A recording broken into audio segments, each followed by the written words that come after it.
wabarakatuh. Kev Haluk, Apna Sehe, apa kabar semuanya? How are you guys? Meet me again today at Yatiola Idris channel. Today we are going to discuss the fact shows that the way to go to Jannah or paradise is much easier than the way to enter neraka or hellfire. So why do you think most people like to choose to go to hellfire or neraka than to go to Jannah? Well, today will be discussed by expert in Tadabbur in analyzing Al-Quran and Hadith by Dr. Kurnia, specialist in oncology. Ternyata jalan menuju surga jauh lebih gampang dari jalan menuju neraka. Tapi kenapa ya kebanyakan orang memilih jalan menuju neraka? Sekarang akan kita dengarkan ulasannya, akan dikupas tuntas oleh spesialis onkologi Dr. Ahmad Kurnia, ahli tadabbur, dan akan mengupasnya berdasarkan Al-Quran dan Hadis. Stay tune in this channel, jangan lupa like, share, dan subscribe. Dok, kan ada yang bilang tuh, katanya masuk surga tuh lebih gampang daripada masuk neraka. Masa sih ya dok? Memang berdasarkan penjelasan ayat Al-Quran yang dokter sudah menganalisa semuanya itu, dan juga hadis-hadis yang sudah dokter baca, apa memang benar masuk surga itu lebih gampang masuk neraka? Lantas kok memang benar, kenapa orang pada berlomba-lomba masuk neraka gitu, padahal lebih susah? Mohon penjelasannya. Jadi gini ya, di dalam Al-Quran di surah 11 ayat 6 itu sudah dijelaskan bahwa semua makhluk yang melata itu sudah dijamin Allah. Bahkan di surah 29 ayat 60 yang tidak dipikirkan itu semuanya dijamin sama Allah. Jadi yang nggak dijamin ini adalah gaya hidup. Gaya hidup itu kalau nggak hati-hati itu jalan menuju neraka. Jalan menuju neraka itu terlalu mahal. Misalnya kita gaya hidupnya dikasih makan misalnya antara yang 10.000 yang sama 1 juta, kita milih yang 1 juta. Padahal di situ ada duit lebih 990.000. Ya ini kan sayang, mahal kan? Hanya untuk gaya hidup. Terus kita dikasih untuk beli yang mahal nih, misalnya tas, kita beli yang mahal, dikasih ada yang murah, misalnya 100-200 ribu, kita mau belinya yang 1 miliar, nah itu kan mahal ya, sehingga dianggap membeli itu seolah-olah ngikutin hasratnya. Kalau kita itu kan mahal. Kita udah dikasih istri yang cantik, yang udah berjanji hidup semati, kita masih mau cari di luar nih, ini kan mahal ya, apalagi level akhir segala macam. Mau punya istri 1 dianjurin, murah nggak? Murah, tapi dia cari cewek lain berzina segala macam ya, itu kan mahal. Jadi semua yang menuju ke neraka kesimpulannya dengan gaya hidup yang nggak benar itu adalah mahal semua. Sedangkan yang menuju ke surga itu gampang aja. Contohnya ya, kita misalnya kalau nggak mampu kita puasa kan murah tuh. Kelebihannya kita pakai untuk sedekah. Tujuan puasanya tercapai nih, untuk bertakwa. Ya, kita misalnya nih tujuan sholat, inna sholata tanha 'anil fahsya'i wal munkar, surah 29 ayat 45. Ya, makanya kita habis sholat itu harus selalu mengingat Allah. Yaitu surat 4 ayat 103, pada keadaan berdiri, keadaan duduk, pada keadaan tidur. Misalnya dalam mengingat Allah nih, ya kita dicoba dengan sesuatu yang mahal. Ada orang yang menderita nih, mendingan itu disedekahin. Ya, udah murah, terus kelipatannya untuk diri kita sendiri. In asantum lampusikum wa asantum palaha. Surat 17 ayat 7, surat 41 ayat 46, surat 45 ayat 15. Dan kelipatannya itu surat 6 ayat 160, 1 jadi 10, atau Al-Baqarah 261, 1 jadi 7 atau 700.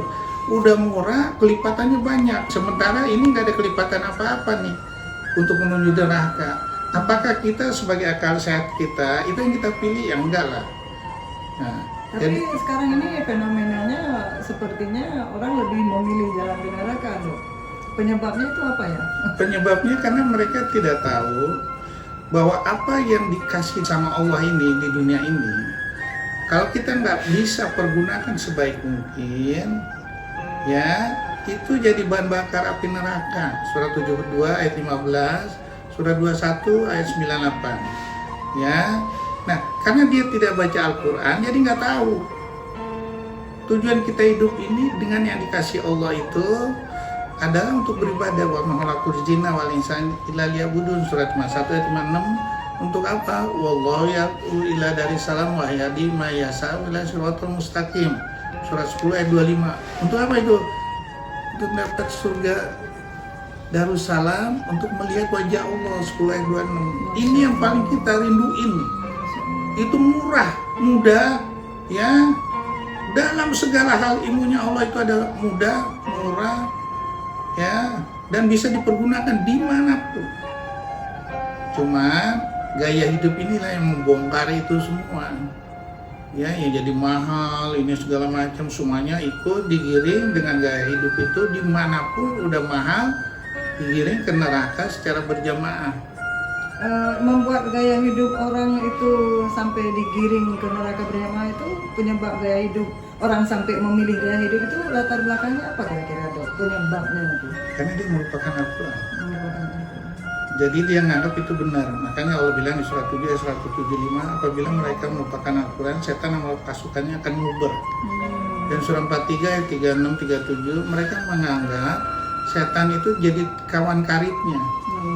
Seolah-olah benar, padahal nggak benar. Gaya hidup yang diolah ini seolah-olah benar, padahal nggak benar. Ya, karena kita udah melupakan prinsip filosofi Al-Quran. Nah ini yang sebagai muslimah yang kita harus hindarkan. Ya, dengan demikian insya Allah kita akan selamat. Makanya setelah apapun dalam aktivitas 24 jam kita, Allah udah bilang nih, falhamahu fujuraha wa taqwaha qad aflaha man zakkaha wa qad khaba man dassaha. Ya, dalam aktivitas 24 jam kita antara yang baik dan yang buruk, selalu bersihkanlah qad aflaha man zakkaha, jiwamu, seluruh panca indera kamu dengan Al-Quran. Itu orang yang beruntung. Orang yang selalu mengotorinya itu orang yang rugi. Gaya hidup itu adalah gaya orang yang rugi. Ya, jadi kita jangan ikut-ikut. Umat muslim ini harus punya suatu ide yang brilian, ya, yang harus bisa untuk rahmat bagi seluruh alam. Makanya dicontohkan sama Rasulullah. Udah, kita nggak usah pakai contoh yang lain dah. Contoh Rasulullah. Makanya lo bilang di Al-Quran surah 21 ayat 107, wa ma arsalnaka illa rahmatan lil alamin. Aku turunkan kau ya Rasulullah sebagai rahmat bagi seluruh alam. Ya, makanya juga dijelaskan lagi apa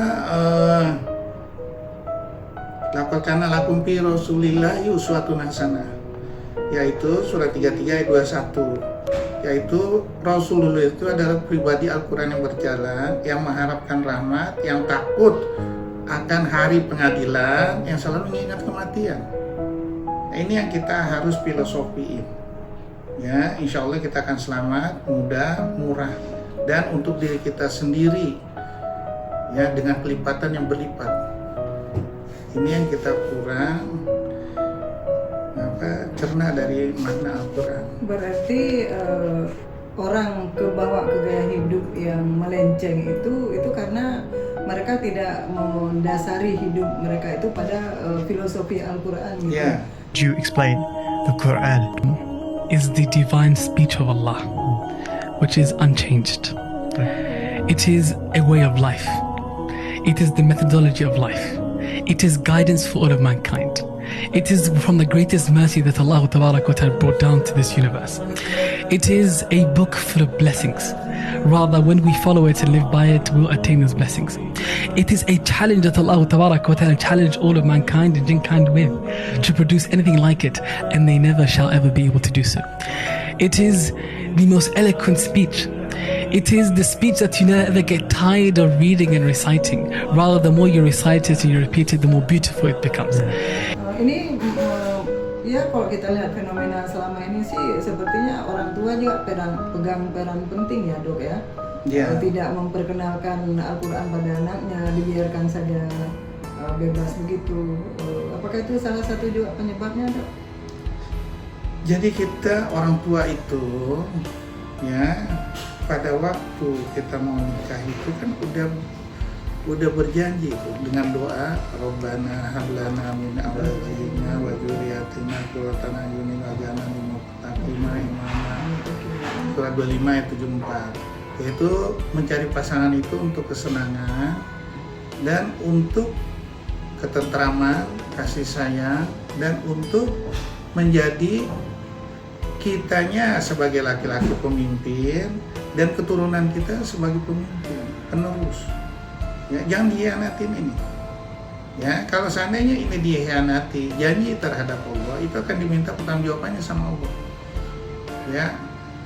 Nah, janji ini pada waktu nikah dilanjutkan lagi dengan janji pada waktu kita bercampur sama istri dan udah jadi, itu dijelaskan lagi yaitu pada waktu ditiupkan roh alastu bi rabbikum surah 7 ayat 172. Dan pada waktu melahirkan itu udah diingatkan lagi. Ya, ingatlah kamu pada waktu itu belum terbentuk. Kamu saya ciptakan dari air mani yang bercampur, kamu saya kasih perintah dan larangan. Oleh karena itu kamu saya kasih pendengaran dan penglihatan.